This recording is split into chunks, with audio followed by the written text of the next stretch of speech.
नमस्कार। आज हम बात करने वाले हैं फिजिक्स के कुछ बहुत ही फंडामेंटल कॉन्सेप्ट्स की। मतलब वो समीकरण जो हमारे चारों तरफ की दुनिया को चलाते हैं। सोचिए, गाड़ियों की स्पीड से लेकर आसमान से गिरती हुई पानी की बूंदों तक सब कुछ खास नियमों पर ही तो चलता है। तो चलिए एक सिंपल से लेकिन काफी मजेदार सवाल से शुरुआत करते हैं। ये सवाल हमें सीधा फिजिक्स की दुनिया में ले जाएगा। जरा सोचिए, एक बहुत ऊंचा पुल है और वहां से एक पत्थर नीचे गिराया जाता है। सवाल ये है कि जब वो पत्थर पानी से टकराने ही वाला होगा, ठीक उस पल उसकी स्पीड कितनी होगी। अब ये कोई रैंडम सवाल नहीं है, ये तो फिजिक्स की एक क्लासिक पहेली है। और अच्छी बात यह है कि इसे सुलझाने के लिए हमारे पास सही टूल्स हैं। बस हमें ये सीखना है कि उन्हें इस्तेमाल कैसे करना है। और ये जो स्पेशल टूल किट है ना, ये कुछ और नहीं बल्कि मोशन को कंट्रोल करने वाले पावरफुल नियम हैं। वो नियम जो सर आइजैक न्यूटन जैसे महान वैज्ञानिकों ने हमें दिए हैं। तो फिर देर किस बात की, आइए इस फिजिक्स के टूल किट को खोलते हैं और देखते हैं कि इसके अंदर आखिर है क्या। इसमें है 3, जी हाँ, सिर्फ 3 बहुत ही खास समीकरण जो मोशन यानी गति की लगभग हर पहेली को सुलझा सकते हैं। तो ये रहे वो 3 मेन इक्वेशंस जिनसे हम आगे काम करेंगे। यहाँ एक बात पर गौर करना बहुत ज़रूरी है। ये समीकरण कांस्टेंट एक्सेलरेशन के लिए काम करते हैं। अब इसका मतलब क्या है? इसका सीधा सा मतलब है कि जब किसी चीज़ की स्पीड एक जैसी दर से, मतलब एक कांस्टेंट रेट से बढ़ या घट रही हो, जैसे जैसे हमारे पुल से गिरते हुए पत्थर पर लगने वाली ग्रेविटी। अच्छा, इन इक्वेशंस को यूज करने से पहले ये समझना तो जरूरी है ना कि इन सिंबल्स का मतलब क्या है। ये एक तरह से फिजिक्स की अपनी लैंग्वेज है, अपनी एबीसीज। तो देखिए, U है इनिशियल वेलोसिटी यानी शुरुआती रफ्तार, V है फाइनल वेलोसिटी मतलब आखिरी रफ्तार, A है एक्सेलरेशन, T है टाइम और S है डिस्टेंस यानी तय की गई दूरी। कह सकते हैं कि ये हमारी पहेली के अलग-अलग टुकड़े हैं। तो चलिए अब अपने पहले टूल यानी पहले समीकरण को जरा करीब से देखते हैं और समझते हैं कि ये हमें मोशन के बारे में क्या बताता है। ये हमारा पहला और सबसे स्ट्रेट फॉरवर्ड टूल है। तो ये है हमारा पहला समीकरण, V = U + AT। देखने में कितना सिंपल है ना, पर यकीन मानिए ये जितना सरल दिखता है उतना ही पावरफुल भी है। ये 3 जरूरी चीजों को एक साथ जोड़ता है। तो देखिए, ये समीकरण सीधा सीधा किसी चीज की स्पीड और टाइम के बीच का रिश्ता बताता है। मतलब मान लीजिए कोई कार एक्सेलरेट कर रही है, तो ये इक्वेशन हमें बता देगा कि भाई 10 सेकंड के बाद उसकी स्पीड कितनी बढ़ जाएगी। सिंपल। तो सवाल उठता है कि इस समीकरण का इस्तेमाल कब करना है। तब जब हमें फाइनल वेलोसिटी यानी v का पता लगाना हो और सवाल में डिस्टेंस यानी s के बारे में कोई जानकारी न दी गई हो या उसकी जरूरत ही ना हो। इसे अपना स्पीड फाइंडर टूल समझ सकते हैं।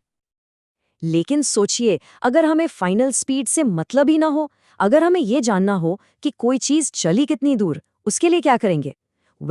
उसके लिए हमारे टूल किट में एक दूसरा बहुत खास टूल है।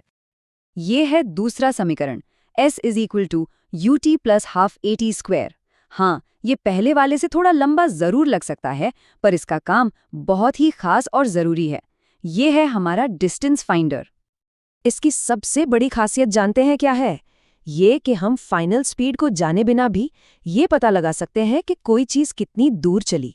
याद है हमारा वो पत्थर वाला सवाल? इस इक्वेशन से हम ये पता लगा सकते हैं कि पुल कितना ऊंचा है, बस ये जानकर कि पत्थर को नीचे पहुंचने में टाइम कितना लगा। कमाल है ना? तो अगर हम इन दोनों को साइड बाय साइड देखें तो पता चलता है कि ये कितने अलग और खास हैं। एक है स्पीड पता लगाने के लिए जब हमें दूरी नहीं पता, और दूसरा है दूरी पता लगाने के लिए जब हमें फाइनल स्पीड नहीं पता। 2 अलग-अलग काम और 2 बेहतरीन टूल्स। और अब बारी है हमारे आखिरी टूल की। इसमें एक अनोखी सुपर पावर है। ये टाइम के बिना भी काम करता है। जी हाँ, ये एक तरह का स्पेशलिस्ट है हमारे टूल किट का। ये रहा हमारा तीसरा और टाइमलेस समीकरण, V² = U² + 2AS। ये तब काम आता है जब टाइम हमारे लिए एक मिस्ट्री हो, एक पहेली हो। तो ये इक्वेशन तब सबसे ज़्यादा काम का है जब हमें टाइम के बारे में कुछ भी नहीं पता। ये सीधा सीधा स्पीड और डिस्टेंस को जोड़ देता है, टाइम को पूरी तरह से बाईपास करके।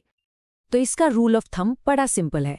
अगर किसी प्रॉब्लम में टाइम का जिक्र तक नहीं है और ना ही उसे पूछा गया है, तो बस समझ जाइए कि यही इक्वेशन काम आने वाला है। तो हमारे पास अब ये तीनों टूल्स हैं, लेकिन असली आर्ट, असली कला तो ये जानने में है कि किस सिचुएशन में कौन सा टूल इस्तेमाल करना है। यही किसी भी मोशन प्रॉब्लम को सॉल्व करने का सीक्रेट है। और इसके लिए एक बहुत ही आसान 3 स्टेप गेम प्लान है। स्टेप 1, जो भी जानकारी सवाल में दी गई है उसे लिस्ट कर लें। स्टेप 2, ये पहचानें कि आखिर खोजना क्या है। और स्टेप 3, उस इक्वेशन को चुनें जो दी हुई जानकारी को आपके गोल से जोड़ता हो। बिल्कुल ताले के लिए सही चाबी ढूंढने जैसा। एक कहावत है ना, the right tool for the right job. ये सिर्फ मैकेनिक्स पर ही नहीं बल्कि फिजिक्स पर भी एकदम फिट बैठती है। यहाँ ब्रूट फोर्स नहीं बल्कि स्मार्ट थिंकिंग की जरूरत है। तो की टेकअवे क्या है? यही कि फिजिक्स की प्रॉब्लम्स को सॉल्व करना सिर्फ रट्टा मारने का खेल नहीं है। ये तो सही स्ट्रैटेजी का खेल है। सही इक्वेशन को चुनना सिर्फ एक स्टेप नहीं है, बल्कि वही सॉल्यूशन की तरफ पहला और सबसे जरूरी कदम है। और ये सब हमें एक आखिरी और बहुत ही दिलचस्प सवाल पर लाकर छोड़ देता है। देखिए, ये सारी इक्वेशंस तब काम करते हैं जब एक्सेलरेशन कांस्टेंट हो, स्थिर हो। पर तब क्या होता है जब एक्सेलरेशन बदलता रहता है, जैसा कि असल दुनिया में होता है? मान लीजिए ट्रैफिक में फंसी एक कार के साथ। खैर, ये एक और दिलचस्प कहानी है जिसे शायद हम फिर कभी समझेंगे।